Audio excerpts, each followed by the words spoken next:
All right. Funker. Yeah, so Cezar started in June here at the Federation. Started a bit slow in the summer, people away and not so much to do, and then now too much to do, so it's very good. Finally back on track where I left in Stavanger. So it's been fun, and my work area is mainly performance tennis, top tennis, but also contribute other places. So I work with the junior national squads and the new project which we'll introduce later today, Kraftcenter. Don't know how to, powerhouse, I don't know. Don't know how to, I haven't done the English translation. Does this work fine, or, yeah.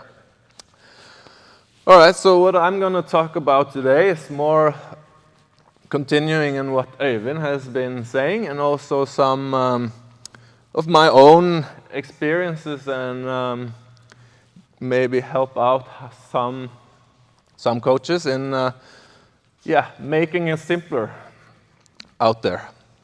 And my presentation is more of a player, 13-year-old, which you will see today, playing competition at the Norwegian's highest level. And if you've been in tennis for some years, you might recognize this in Norwegian. We've been out with the player and the coach is coming back, and I hear, yeah, they looked better. So, okay, fine, but you're not there, the other ones are there. You went home. So what, they looked better? There's always a but. And yeah, they looked better, but they make mistakes, too much mistakes. They're not secure enough. They have bad footwork, and they don't work hard enough. Have anyone heard it, or is it just me? Yeah, okay, I see a lot of, yeah, so this is a classic match analyze coming back from a tournament. This is what I get. I'm like, okay, that's fine, so what do we do? What do we do with that? This is my player, we will follow him, his name is John, 13 years old, a competition player. So we tell John all this information.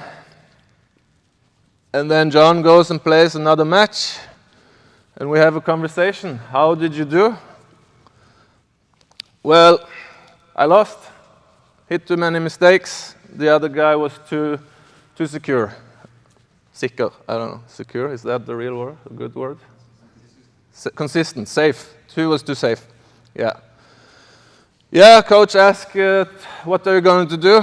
Now I'm going to hit less mistakes and get more secure. Oh, good, we work on that on Monday. That's a huge task. That's impossible. He's not going to understand it, but he thinks that's what they do internationally. They are so secure. I'm going to be so secure on Monday. I'm going to work on that. But what is it? I don't even know, because I need to know the player better.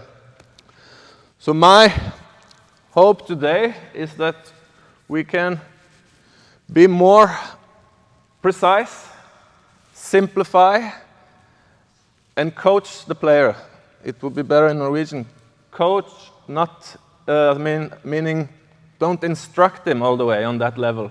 You don't need to tell him everything. We need to coach, and I'll get into that part a bit, but coaching different than just instructing. You do this, you do this, you do this. But ask the player. See what they know if you want to get them to the next level.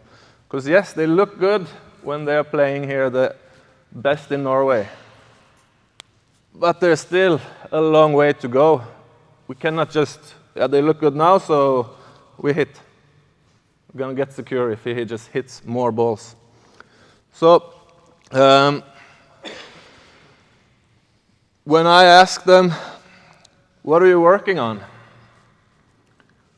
Then I get the classical answer, one of these. I work on forehand. Okay, that's it? Yeah. Some of them say, yeah, I work on this. They have a lot of things, so I'm like, okay, pick one. But if this is the answer, that's for me at Espen's blue level. They should also know I've been working on forehand. I've been working on serve. That's basic. Then we go a bit further. Okay, we work on preparation. Not good enough. Okay, earlier. I work on earlier preparation. Yeah, that's okay. We're getting somewhere, but you're still on the red-orange level. You know about forehand, you know about preparing, and you know that you should be early. So that's good. But you're a national player. So what? Okay, he adds on a little bit more. Okay, I know early means that I should turn my shoulders after my split step. Okay, that means he knows when to take the split step. But that's still on orange level, and that's where it almost stops everywhere where I see, and also in Stavanger where I have been. They know a lot. They look pretty good at orange level. They can play, but there's still more to learn. And we need to see how to do that, how to find. So how to be precise enough. And at the younger ages, there are things that you absolutely just instruct and you do, and then you make them do it just to implement those things. But at a higher level, then we need to see what's important for this player now. Not everything. Because they can play. But if we say too much, then they think they are pretty bad. And like, okay, my backhand is bad, I'm working on my serve, I'm working on my backhand. Coach said I can slice, so I cannot make the short ball, I only play behind the baseline. So they have, the only thing they talk about is what they can't do. So positive reinforcement, as I even said, is important. And if they become that good, let's make them a little bit better. But we need to find the one thing that we're going to do better in the next time period. You cannot do everything in the next 3 weeks, but you can do something, and then you can add on that. So usually we do this. We say, okay, there's some trouble with his forehand when he was playing, and yeah, he hits late, so shorter swing. That's good, but is it always late? Is it always too big? At this level, it's a little bit, Sometimes it hits in front, sometimes it hits back. So there is more to the issue than just that and that. So we need to add, and we need to involve the player here. We need to question the player. The next thing here, when we have analyzed the match, we see John, his forehand, hitting late, and we need to work on shorter preparation. Fine. The next thing I need to do is to inform John about this. But for him to understand it, he needs to know why he's going to do it. So I put this in John's words so that he knows why he's working on this. It's because then if I do this, I can control the ball in front of me, and I can maintain high tempo. Okay, so this is not always a situation, but when is it then? Yeah, so it's when the ball comes fast at you, you need to be able to do this, so you get more time. When I get him to understand that that's the problem, we need to make sure he knows how to do it. So I don't have to stand every day telling him, you have to do this, you have to do this. He he needs to know exactly what to do when he gets on training, when he plays alone, when he's playing with his father. So I need to give him the task. This is just information still. For me, this is the task for him. Okay, I need to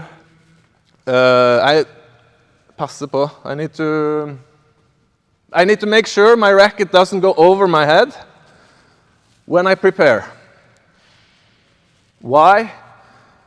Because then I can control the ball in front of me and maintain tempo when the balls are coming fast and I have not enough time. So for me, when I ask him, what are you working on? That should be the answer. I'm working on keeping my swing low because I have trouble when the ball is coming fast. Then I know that I can let him play and I can coach him. I can ask him, okay, why was the swing this big now? Oh, I thought it was a slow ball. Okay, but it was pretty fast. So, okay, maybe he's anticipating a bit wrong. This is not technical, then related on what situation he's in. But he knows exactly what the focus is. And I can challenge him and learn more about the player. Because there is so much information out there, and we know so much, and if you go online, if you go wherever, you find statistics which are amazing. We know that best players win 55%, so yes, we have to lose a lot of points, even if you're the best one. We know that the average, or the most played shot rally is from 0 to 4, under 12 as well. On the guy who's playing like this for Espen, also the situation is statistics. Those stats are out there. We also know that we play forehands 75% of the time on the men's and 60% on the women's. So we know forehand is important. We know that most effective way to open the court is to play the opponent's weakness and then hit to the other side. Yeah, we know that the best pattern is to play 2-1, 2 inside out, 1 inside in.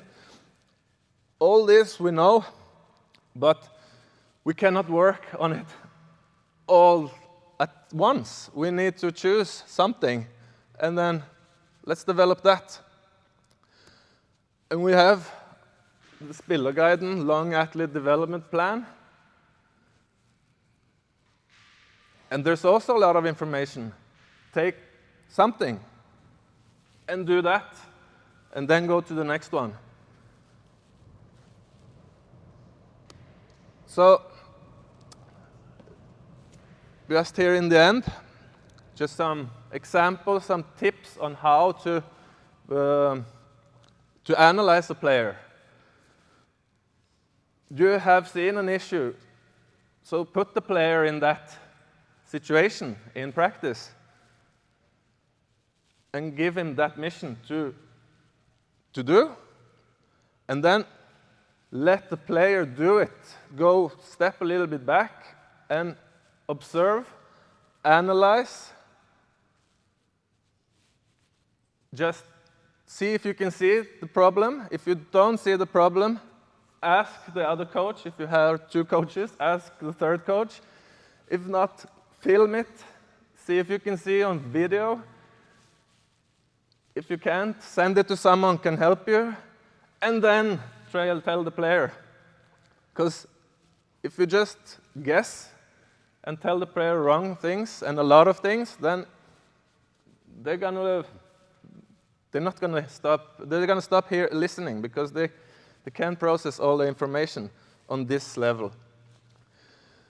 But then you can coach. You can ask the player. So you know the issue. You can ask them why. Why do they do this decision now? Why do you open the court now?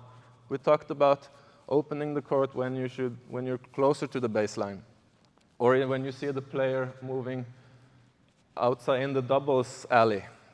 then you should open the door. Ah, but I felt I had the chance now. Okay, good. How did you feel? On what did you base that decision?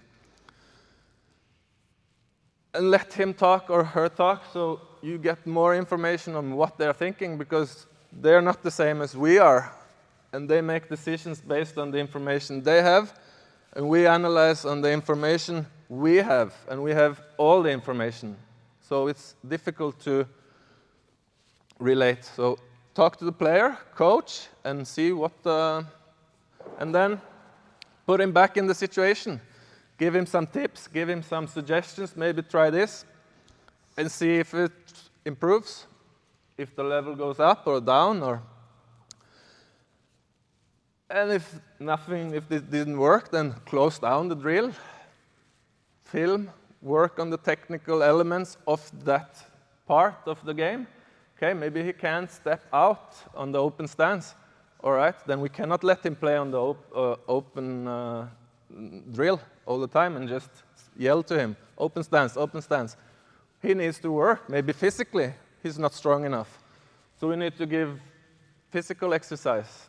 We need to make him do the things, and we need to make them easy for them to understand what to do. So I hope in 2030 that everybody is back and we are still growing. But when trainers come back from international tournaments, they say, wow, Norwegian players, they play the smart. They put the opponent under pressure. Thank you.